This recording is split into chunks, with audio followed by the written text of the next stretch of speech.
Hello, everyone. It's Bree, and today I'm going to be talking to you about some of the challenges that I face with my locks. Just a quick disclaimer, though, I'm talking about some challenges that are particular to me and how I grow and how I maintain my hair and blah blah blah. So everything I say and everything you see may not resonate with you. I still encourage you to watch the video because you might learn something and because I care about you.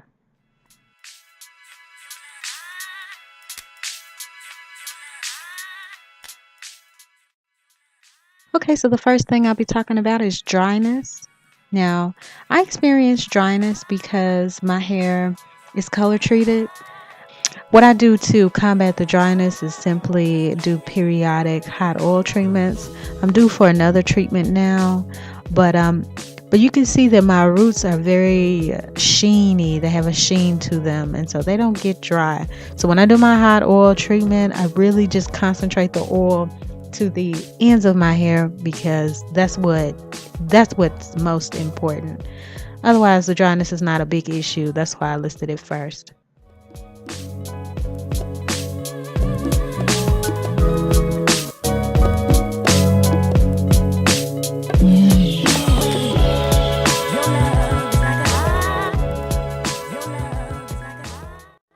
The next thing I'm going to get into are my baby locks. Now, my baby locks are baby locks because I had some locks and then I cut them, but then I grew them back. So I wanted a taper for these locks on my sides, and then I didn't want to maintain the taper, so I just grew those locks back.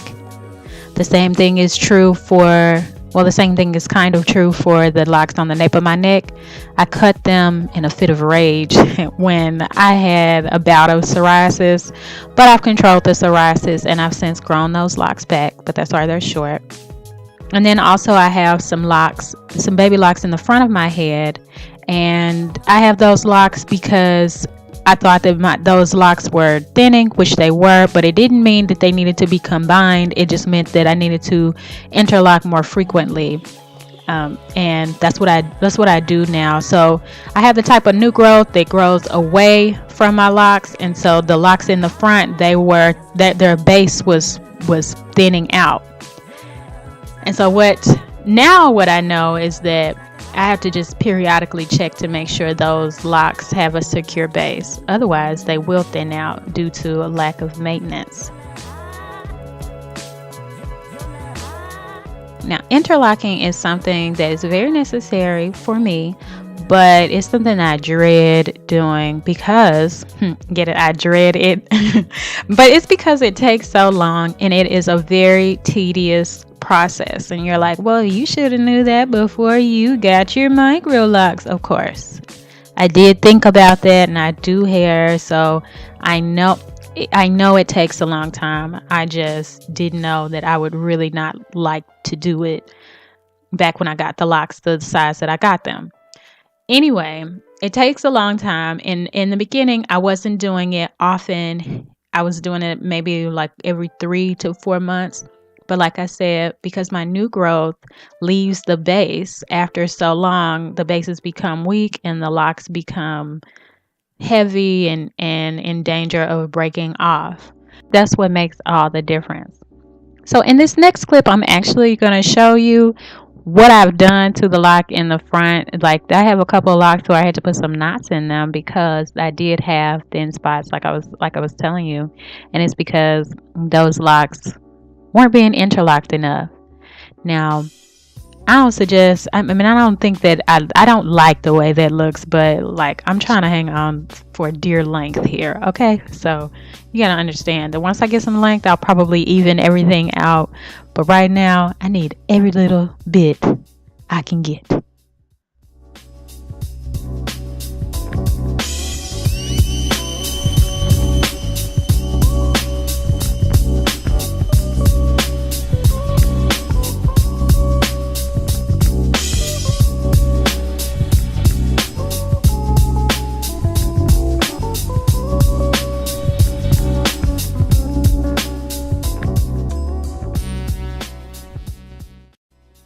As you can see in this next clip here, my hair grows away from my locks, and I can take a little piece of what's supposed to be in that lock, reinforcing that base that's thinning, and pull it, it's outside of it altogether.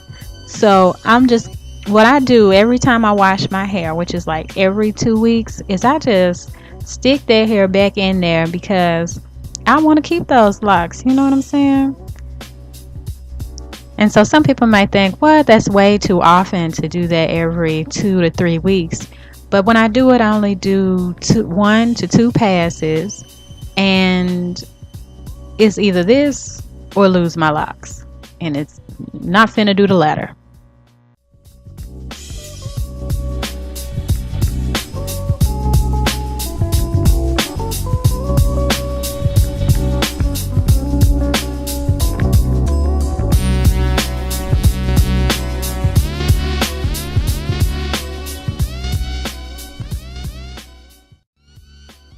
The last thing that I want to talk about is hair thinning, and it's probably the only true challenge that I face because it's a little more out of my control.